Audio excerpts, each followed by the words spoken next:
Modern. Modern. Modern. Modern. We're prepping for a voyage. Modern. The force of an old-fashioned equals whiskey mass times bitters acceleration. Why don't you make that a double?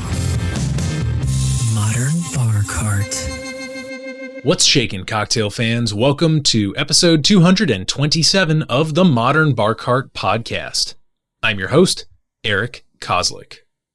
Thanks for joining me for the conclusion of our two-part deep dive on the history, science, and technique responsible for the world's most popular sour cocktail, the Margarita. If you haven't already tuned into our first installment, which you can find in episode 224, I'd highly recommend that you take a spin through that audio essay before you proceed on with this one, because it lays a lot of important groundwork for what we're planning on covering this time. In particular, that first episode deals with the origins of sour taste perception in our non-human and primate ancestors, focusing on some of the evolutionary reasons why we're predisposed to enjoy sour and sweet tastes in combination. We also cover a couple of really important margarita precursors in the brandy crusta and the daisy, which lead us, finally, to the precipice of the 20th century when the margarita burst onto the international drinking scene. The goal of this part 2 is to track down some of the changes that took place in the beverage world immediately before and following quickly upon the heels of the invention of the margarita. And the reason for this tracking of historical trends is to try and understand what it truly means to be a margarita. As I mentioned last time, it's kind of a bendy cocktail that resides within a pretty bendy category.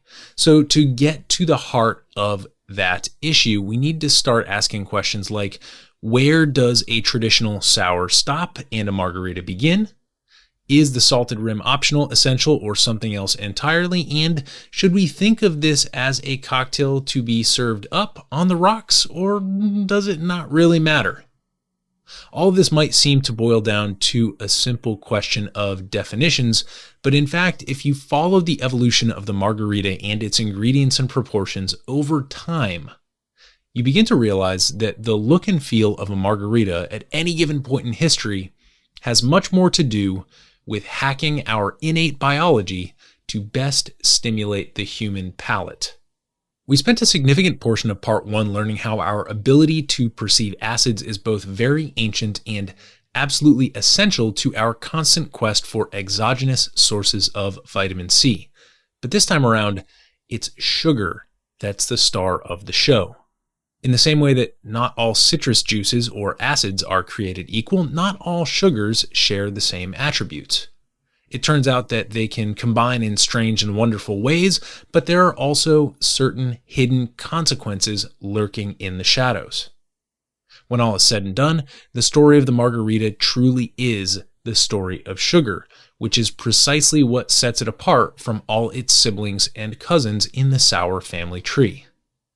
That means we'll begin this episode by investigating the origins of the margarita's most common sweetening agent, orange liqueur.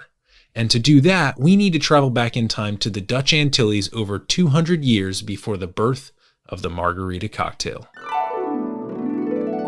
You may recall back from part 1 that the brandy crusta and the daisy were made using a product called orange Curacao, which, true to its name, was manufactured on, or at least courtesy of, the Dutch colony of Curacao, located off the north coast of South America.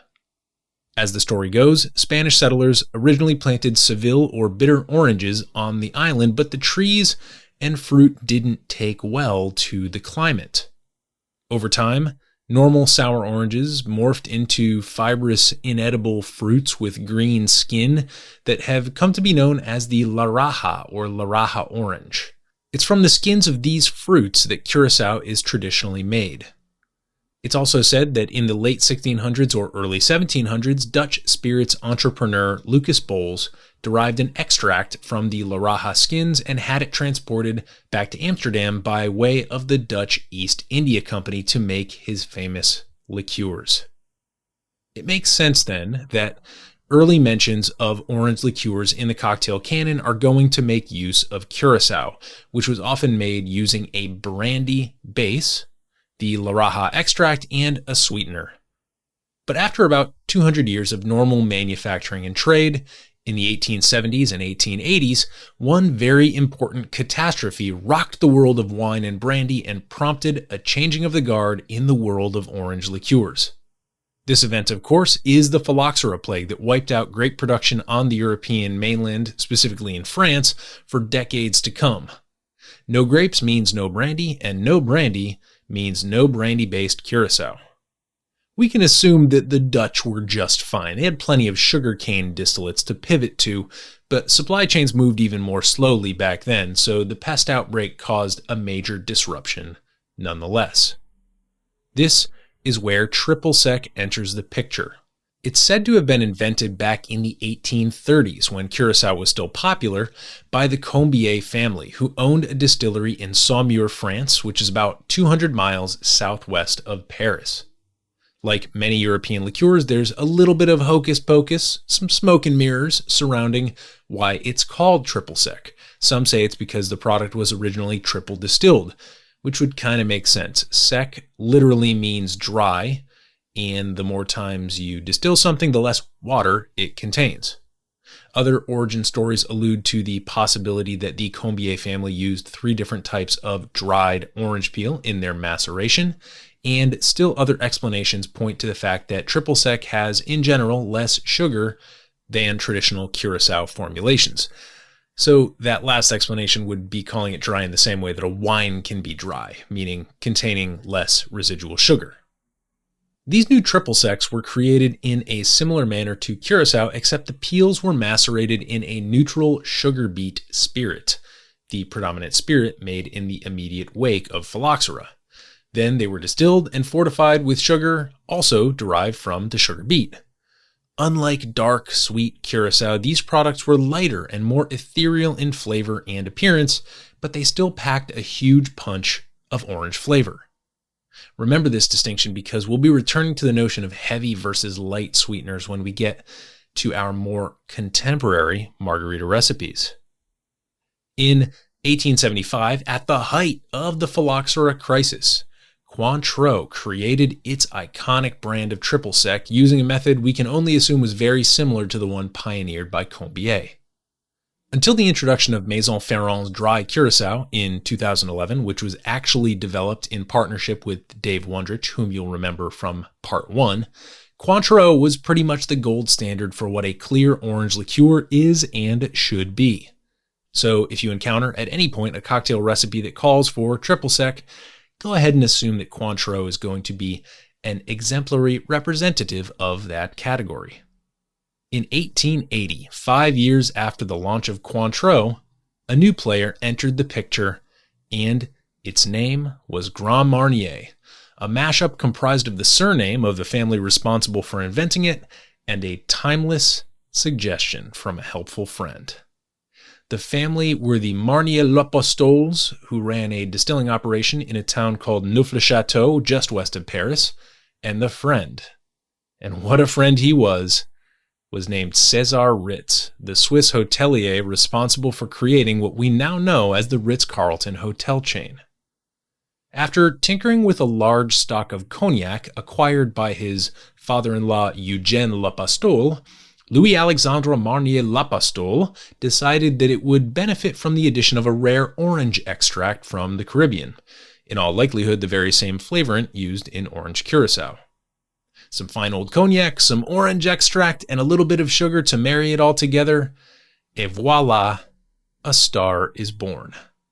But to be a star, you need to do more than just walk the walk. You need to talk the talk, and you need to dress the part. In 1880, La Belle Époque was really kicking into high gear in Paris, ushering in a cultural golden age that featured a ton of fashionable trends and innovations. One linguistic fad was to call everything petite, which literally means small but is often informally taken to mean cute or charming. So you didn't just have a dog, you owned a petit chien.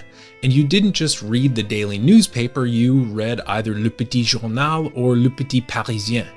Those were the actual official names of the publications, not just nicknames.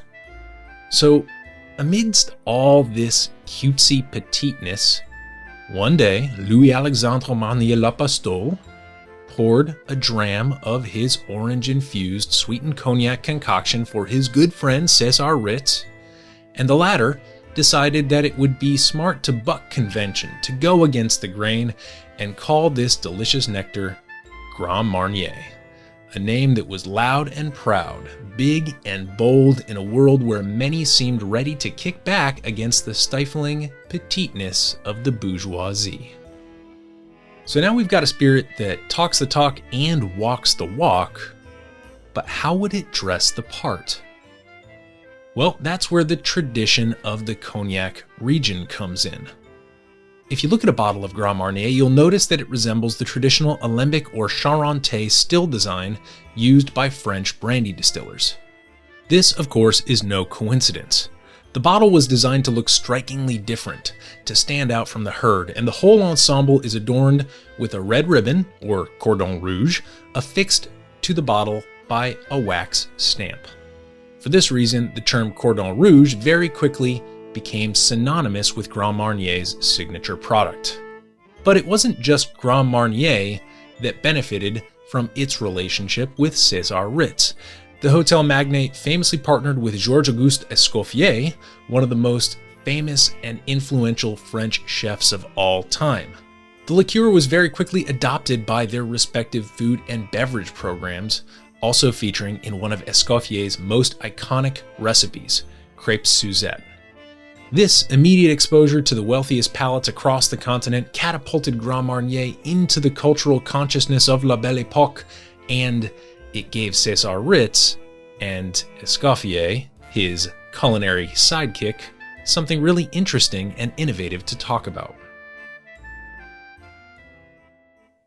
Taken as a group, the trio of Orange Curacao, Triple Sec, and Grand Marnier are the three orange liqueurs that best define the category of orange-sweetened sours that eventually evolved into the Margarita.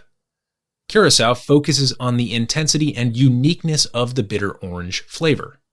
Triple Sec operates by trying to convey all the orange flavor of Curacao, but without nearly as much sugar, and Grand Marnier is predicated on the notion that extravagance and boldness can bring any beverage to the next level.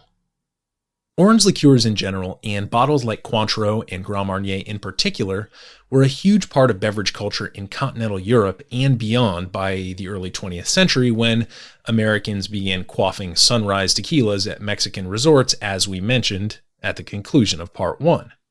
But while all this experimentation with new style and old style daisies was happening in the New World, a new conflict was about to break out in Europe.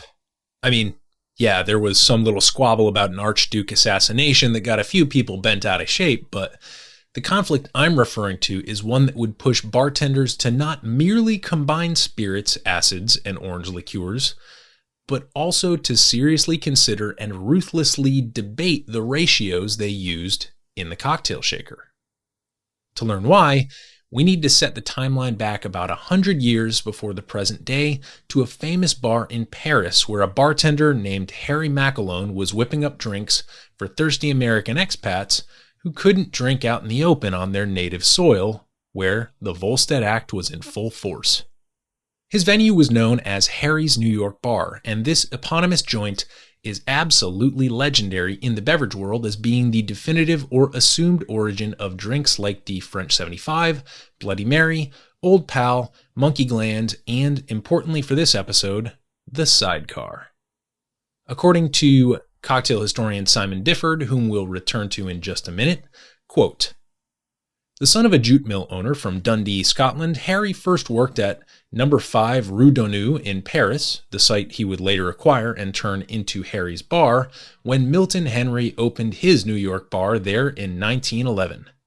He then headed to America, working at the Elton Hotel Bar in Waterbury, Connecticut, and the Plaza Bar, New York, before serving in the Air Force in World War I. When the war ended, Harry took up a role at Ciro's Club, London, where he became enough of a celebrity to publish his first book, Harry of Ciro's ABC of Mixing Cocktails, in 1921. End quote. In this book, we find a recipe for the sidecar cocktail, which is described as containing equal parts cognac, the orange liqueur Cointreau, and lemon juice. I managed to dig up a scanned PDF of the book online, so you can head over to the show notes if you'd like to see how it appears in its original format.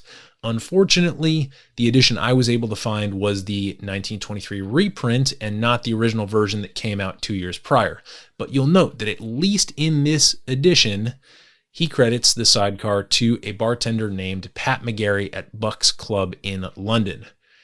The same equal parts recipe also appears in another 1922 book called Cocktails: How to Mix Them by a Belgian-born bartender named Robert Vermeer. So we've got 2 equal parts recipes for the sidecar cocktail in around 1921 or 1922. That's our first kind of little inflection point in the sidecar evolution. Around the same time, a second recipe for the drink appears courtesy of Paris bartender Frank Meyer, who tended bar at the Ritz. Sound familiar? According to a tweet thread I dug up from Dave Wondrich, also linked in the show notes, this recipe was published in 1923, a year after the 2 equal parts recipes hit print, and had something that Wondrich describes as a 2/3 to 1/6 to 1/6 ratio of ingredients. This looks something like 1 3/4 ounces of cognac paired with about 1/3 of an ounce each of lemon juice and triple sec. A little less than a decade later, a book would come out that presented a schism in the Church of Brandy Sours, much like the schism between the Catholic and Eastern Orthodox churches. The author was a barman by the name of Harry Craddock, and the book was the legendary Savoy Cocktail Book. And his recipe for the sidecar calls for 2 full ounces of brandy and 1 ounce each of orange liqueur and lemon juice. Craddock's sidecar recipe became known as the London School since he tended bar at a London hotel, while the equal parts rendition became known as the Paris School. Ironically, it may have been Frank Meyer's Paris Ritz version that inspired Craddock, since Craddock's formula used similar ratios but different measures, and we know with very little doubt that the equal parts Paris version was originally created by Pat McGarry in London. While all of this chiasmatic cocktail commerce twixt London and Paris makes for incredibly confusing historical commentary, the upshot is this.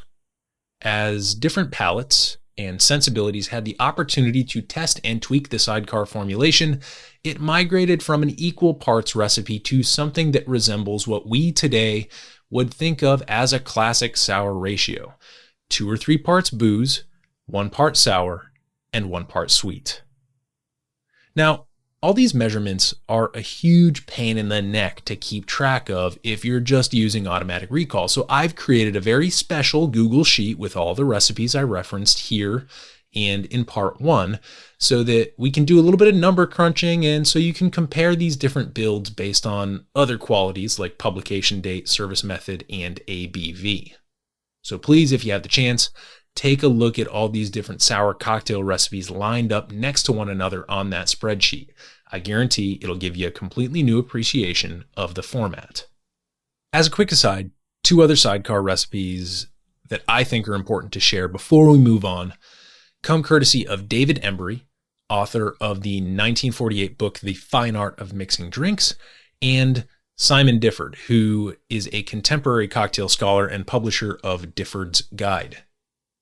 Embry likes a decidedly extreme 8 to 2 to 1 ratio of 2 ounces brandy to 1/2 ounce lemon juice to 1/4 ounce triple sec, while Difford's formulation attempts to drop a peace treaty between the London and Paris recipes with a more gentle 3 to 2 to 2 ratio.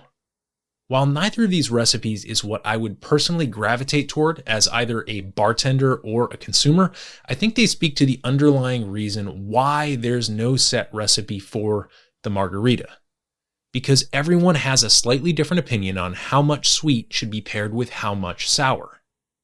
In the sidecar world, as we've just seen, and as you can very clearly see on my spreadsheet, people have attempted to solve the sweet-sour problem via vigorous debate, diplomacy, ambassadorship, and entangling geographic alliances fueled by misplaced geographic attribution. It all feels very political.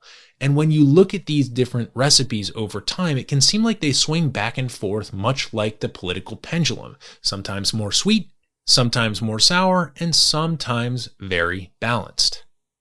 One thing that will become immediately clear, however, when we turn our attention to margaritas, is that questions about the ideal ratio of ingredients are not solved by politics or statescraft, but rather by technology. To learn about these technological differences between the margarita cocktail and some of the other sours in the category, we first need to investigate some of the details surrounding the rise of tequila, the margarita's popular base spirit.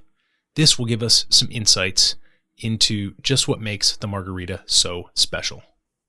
The earliest mention of a spirit like tequila enters the history books in the early 1600s, when the Spanish were really ramping up their colonial efforts in the New World. One thing we pretty reliably understand about the Spanish is that their Catholic religion played an integral part in the way they established and consolidated control over the people whose land they claimed.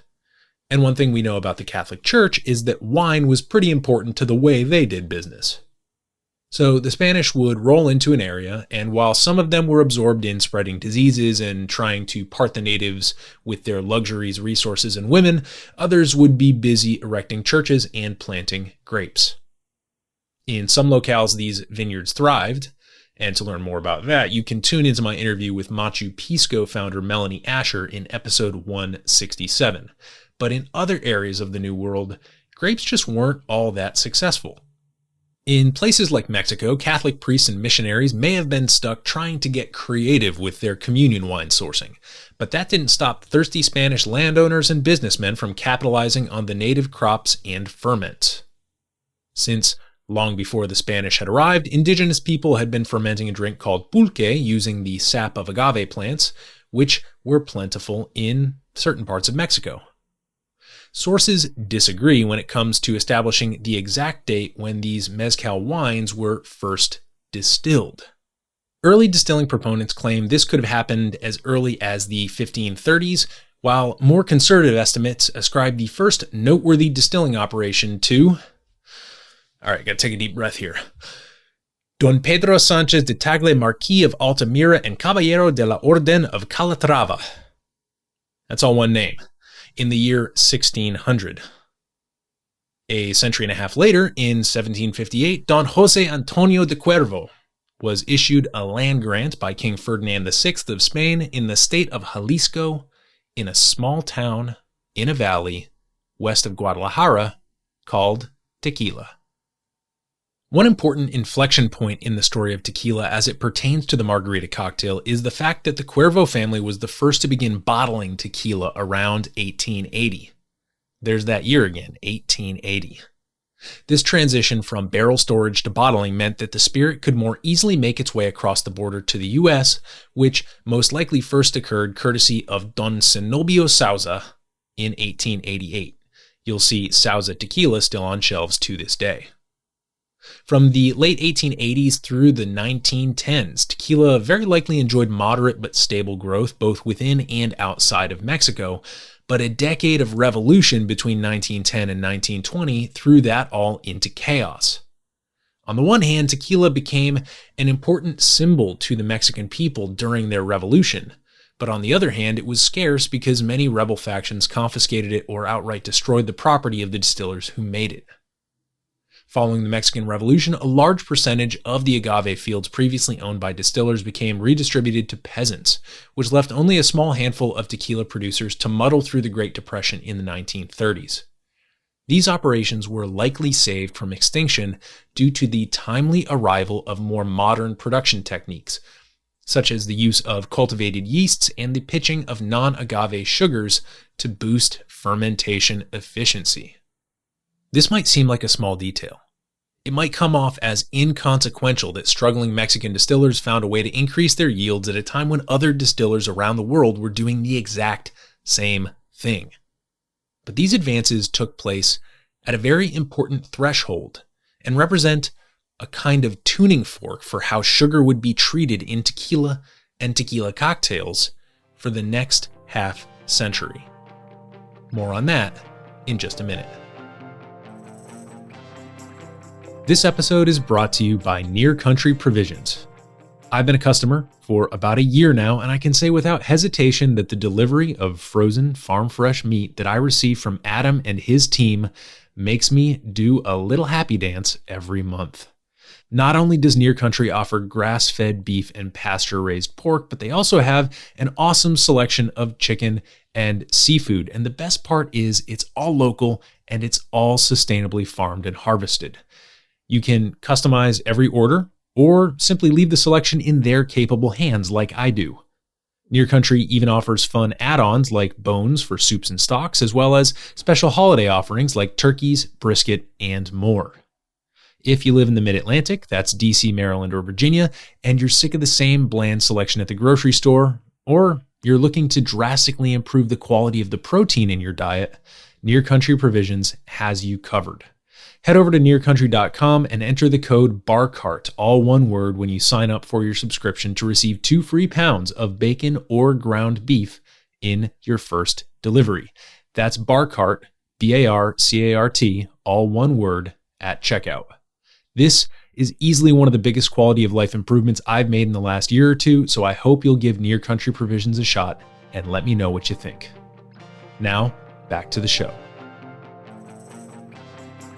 From the very first word I set down in this 2-part audio essay, I've been struggling to figure out exactly when and how to work in a bunch of conflicting origin stories for the margarita. The reason for this is that most of the anecdotes referenced online seem to lack a certain element of validity or definitiveness.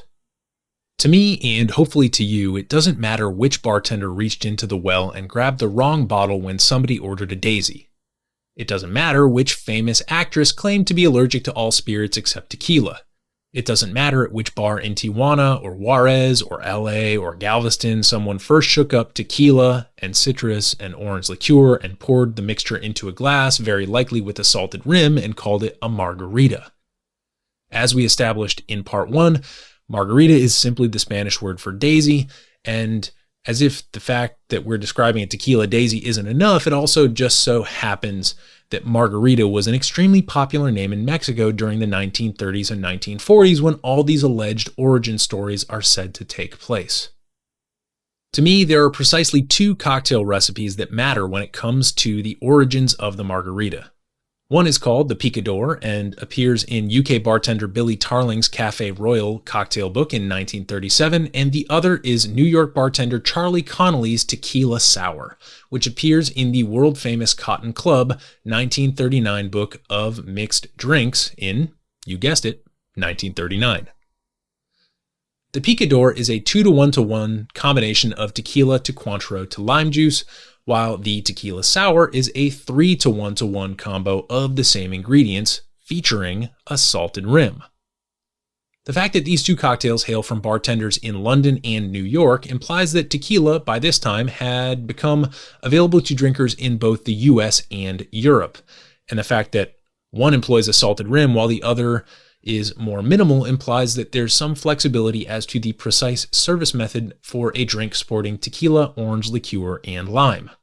This duo of recipes establishes what I'll refer to as the rough prototype for a margarita cocktail, which falls somewhere between Frank Myers and Harry Craddock's sidecar cocktail ratios, albeit using different measures. In most margarita cocktails from this point forward, you're going to encounter something like 2 or 3 parts booze to 1 part orange liqueur to 1 part lime juice. Any divergence from this should be considered a very conscious stylistic choice, and we're going to take a look at 2 very important examples of that in just a minute. The 1950s is really when the American drinking public discovered the margarita, with references to the beverage appearing by name in quite a few periodicals. This comes close upon the heels of the first official Mexican standard for tequila, which was published in 1949 and required that the spirit contain 100% agave. This standard was softened in 1964 to allow for 30% of a distillate to be comprised of non-agave sugars, which was again raised to 49% allowable in 1970. So, long story short, by the time 1970 rolled around, you only really had to have 51% of your tequila as actual agave distillate. Remember when I said this episode was going to be all about sugar? And remember how I said that the margarita cocktail solved problems about its formulation using technology rather than diplomacy? Well, here's where those predictions come true. This switch from 100% de agave tequila to blended-based tequilas called mixtos is an elaboration on that first industrial revolution of tequila in the 20s and 30s when distillers started pitching yeast and using alternative sugars. One thing that has never changed about agave, and hopefully never will, is the difficulty with which its starches are broken down into sugars. So these early yeast and sugar innovations in the tequila world help distillers to be more efficient, likely saving them from ruin in a difficult business landscape after a decade of civil war. But in the latter half of the 20th century, these further additions of non-agave sugars into the manufacturing process are all about increasing profits and appealing to an American consumer base that by all accounts seemed to favor bland spirits like vodka and unaged rum. The reason why consumers today are so leery of mixto tequilas is because we feel like they're trying to rip us off, trying to put an inferior product in our glass when instead we could be drinking a genuine article. But if you soften your gaze a little bit and approach this question of mixing distillate bases not as a stockbroker, but more like an artist, you realize that what's happening at the level of flavor is that we're getting something entirely different on the palate when we start mixing different sugars. In the still, you get a more efficient ferment and distillate. And on the palate, well, let's just say it's about to get even more complicated.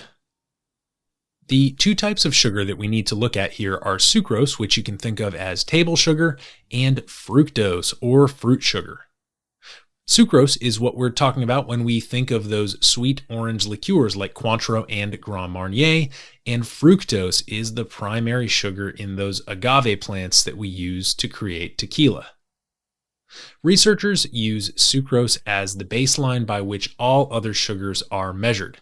So when a tasting study is conducted and a participant is asked to taste and rate a number of carefully titrated sugar-water solutions, sucrose is always given a score of 1, and all other scores are calculated in relation to sucrose.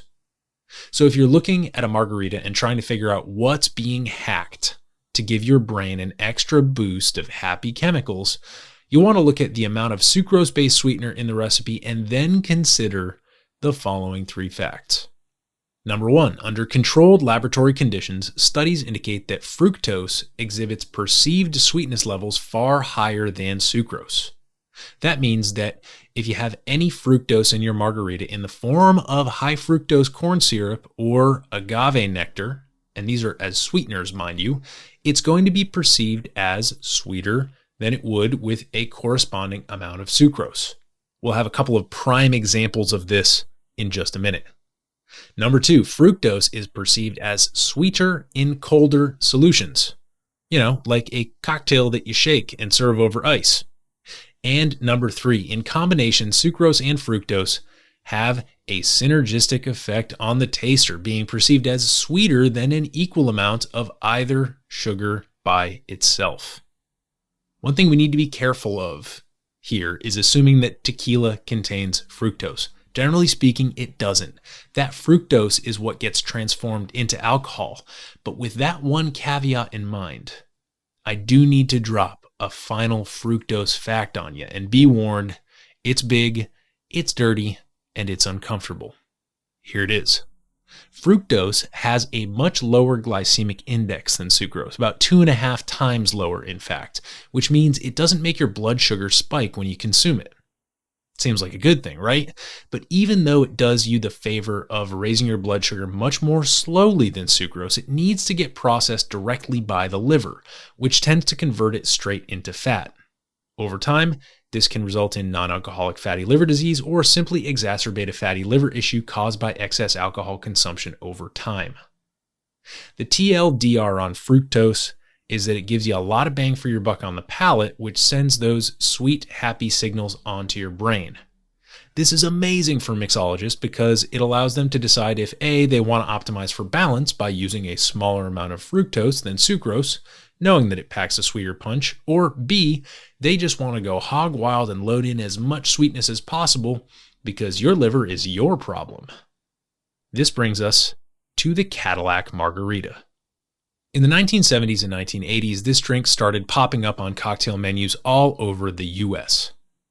Punch has a pretty good article on the topic, courtesy of past guest Aaron Goldfarb, so I'll link to that in the show notes and let Aaron walk you through most of the speculation about origin stories and the evolution of the drink. But what's most important about the Cadillac Margarita for our purposes are its impressive sugar profile and its ability to play on the psychology of imbibers to evoke a luxury drinking experience. The recipe for the Cadillac Margarita has been watered down, bastardized, and palimpsested rather viciously over time, to the point where even Aaron wasn't able to offer a definitive recipe in his history article. But from what I've been able to gather, here's the general idea. The drink kicks off with 1.5 ounces of tequila. So far, sounds like a margarita. To that, we also add 3/4 ounce of lime juice. All right, no, it sounds like we're listing Billy Tarling's picador recipe measure for measure, so what's the big deal? Well, here's the big deal. True to 1970s and 80s mixology, this cocktail employs a measure of sweet and sour mix. I'm assuming something in the order of 3/4 ounce. And this mix more than likely contained a healthy dose of high fructose corn syrup. So there's your fructose. But wait, there's more. It was served with either a float or a whole shot of Grand Marnier, which you could interpret to be anywhere from a conservative 1/2 ounce to a generous 2 ounces of added sucrose-laden modifier, and this is in addition to whatever sugar is in that sweet and sour mix. There's no specific service method stipulated for the Cadillac Margarita, but most images I'm able to pull up involve that oversized stemmed margarita glass filled with ice and adorned with an aggressively salted rim.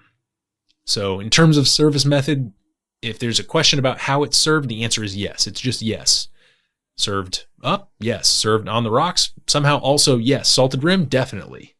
And you know what? Just float a shot of Grand Marnier in there. In fact, many of the recipes online have images of those little mini sort of airplane bottles of Grand Marnier actually clipped to the side of the glass. So that's at least 50 mLs in there. It's a fascinating and a little bit terrifying. I know that Taco Bell technically has a copyright on that whole Live Moss slogan, but man, if ever there was an appropriate time to use it, it would be when drinking a Cadillac Margarita. The psychological genius of this cocktail is that it called for premium tequila, which often means it employed reposado or añejo spirits, which conveyed a sense of premiumness, right? They rested in a barrel for so long, and therefore they are more premium than the clear versions. This is an excellent pairing with Grand Marnier when you think about it, because this liqueur has been about living big from the start. Both the Grand Marnier and the barrel-aged tequila are going to have small amounts of a third sugar known as xylitol, which is a wood sugar that helps create the desserty profiles of various barrel-aged spirits. And I know that xylitol sounds very artificial, but it's actually a sugar that's inherent in most woods, right? You just got to bring it out somehow, and the extraction process of those spirits resting in those barrels is what conveys the xylitol from the wood to the spirit. So it sounds very kind of sterile, but it's actually a naturally occurring thing. Long story short, a Cadillac is a big luxurious car. A Cadillac Margarita is a big luxurious drink. And if you drink too many of them, there's no doubt that you'll be carting around a big luxurious gut and a matching big luxurious liver before too long. Before we move on to our final margarita of the series, I just want to take a second to defend the Cadillac Margarita because I think it would be a bit hasty to view this drink 50 years later with our current mixology lens and laugh it off as just a simple monstrosity. I think it pushed the envelope at a time when people were looking for something more interesting, and I think it got away with its over-the-topness with lots of salt, a very cold and self-diluting service method, right, with all that ice probably crushed, the power of premium marketing, which is really, really intense to this day. I mean, just think of all the celebrity tequilas out there. And of course, a consumer base with relatively low expectations. That all changed in the 90s when people started getting a little more conscious about their waistbands and a little more skeptical about the truckloads of sugar that were being crammed down our throats by soft drink companies and large food conglomerates everywhere. Enter Julio Bermejo. His family owned Tommy's Mexican restaurant in the Richmond neighborhood of San Francisco. Before he was of legal drinking age, he experienced some vicious hangovers allegedly caused by cheap mixto tequilas that he was able to sneak out of the bar. These early experiences led him to develop a decidedly lighter, more refreshing take on the margarita cocktail when he took over the bar years later.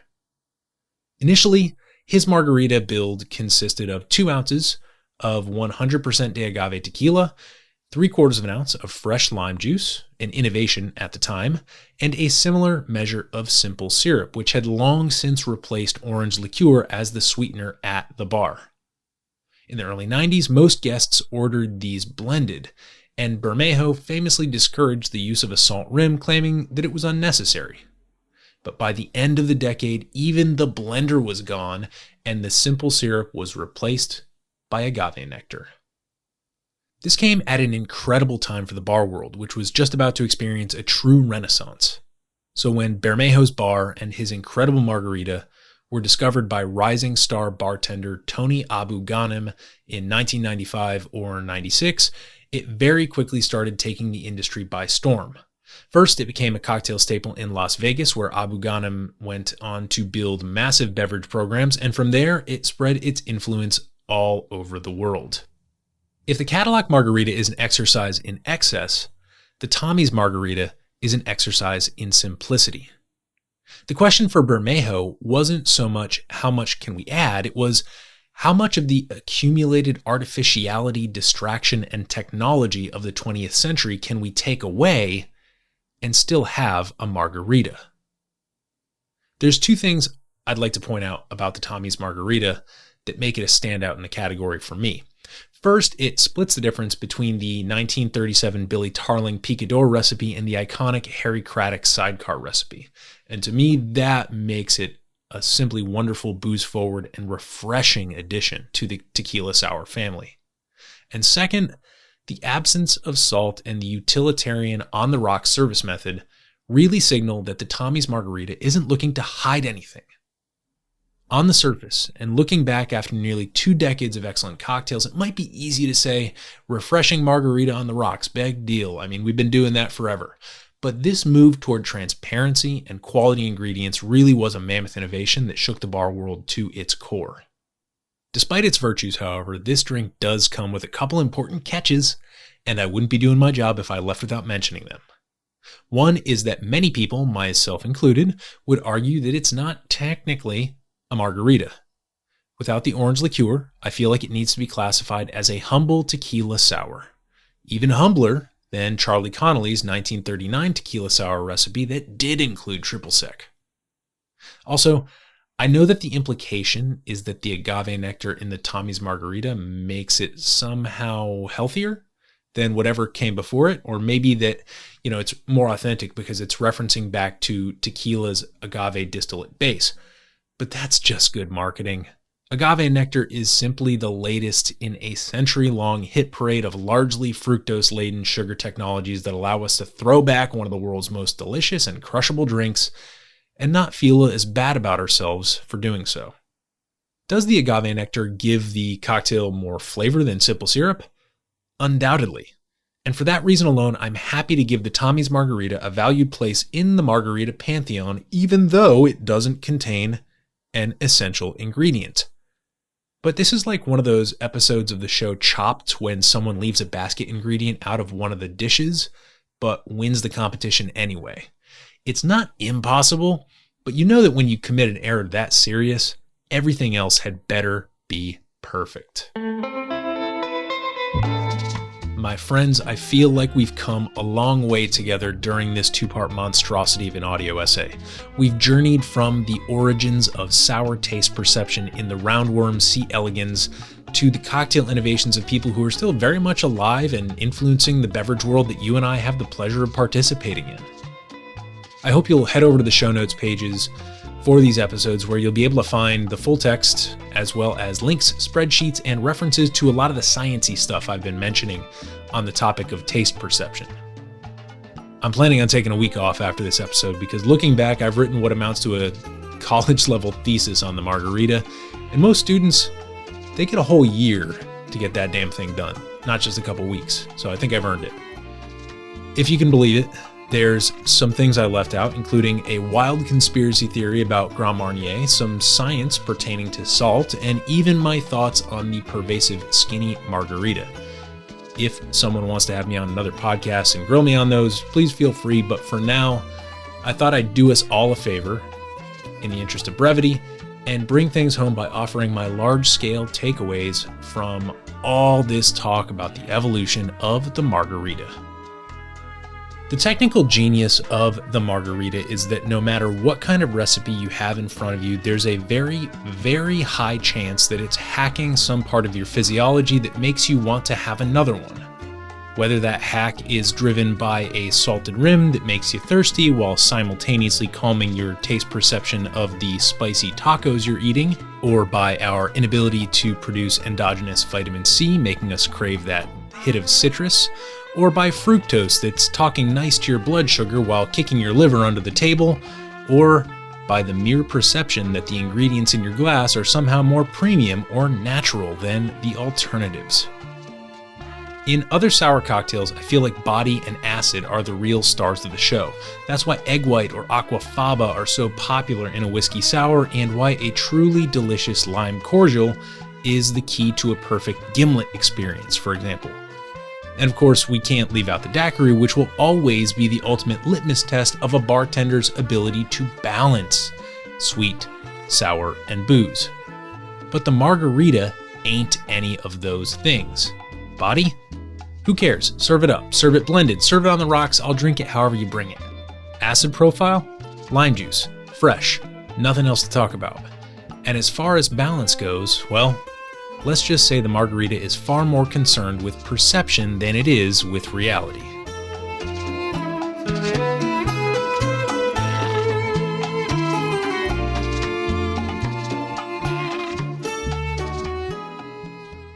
Today's margaritas have come a long way from the vestigial grogs, the dandyish sugar-rimmed crustas, and the flamboyant new-style daisies we covered in Part 1. They've survived numerous changes in the laws governing their most important ingredient, tequila, and by looking around at the kinds of margaritas being served at your favorite bars and restaurants, by analyzing those ingredients and asking questions about what they're telling you outright and what they might be trying to hide, you just might be able to learn a little bit about the pulse of the drinking culture you're experiencing at any given moment. I'm Eric Kozlik. I host this podcast. I'm not quite sure what I did here, but ultimately I hope you find it valuable. And most importantly, I hope you can refrain from repeating most of this to your unsuspecting friends next time you're sipping on margaritas, because if you've made it all the way to the end of this two-part audio essay, it's very likely that nobody's going to care about any of it as much as you do. Cheers.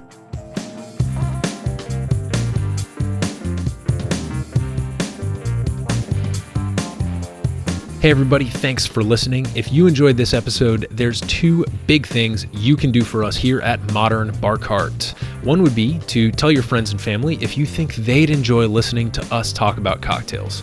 And if they don't download podcasts, they can always stream our episodes on their desktop directly from the show notes page at modernbarcart.com. The other thing you can do to help would be to head on over to iTunes or wherever you download your podcasts and leave us a review. 5 stars are great, but we're more interested in your feedback. And the beauty is, the more reviews we have, the easier it will be for other folks out there to learn about our show. We're trying to start a cocktail revolution here, and by spreading the word, you're helping us fight the good fight. You can always reach us by emailing podcast@modernbarcart.com if you're looking for cocktail or bartending advice, or if you're a pro who would like to pull up a mic and be interviewed for all to hear. Also, definitely follow us on Instagram and Facebook @modernbarcart for cocktail porn, recipes, and entertaining tips. And keep an eye out for new product releases and special offers, which are happening all the time. We love our listeners, and we really enjoy giving you exclusive discounts and sneak peeks at our latest and greatest cocktail projects. This episode may be over, but for you, the mixological fun and adventures are just beginning, so remember, folks, drink responsibly and experiment boldly.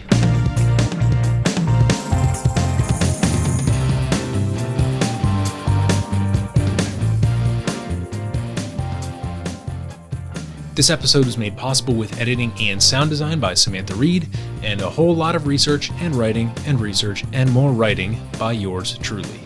This has been a Modern Bar Cart production, copyright 2022.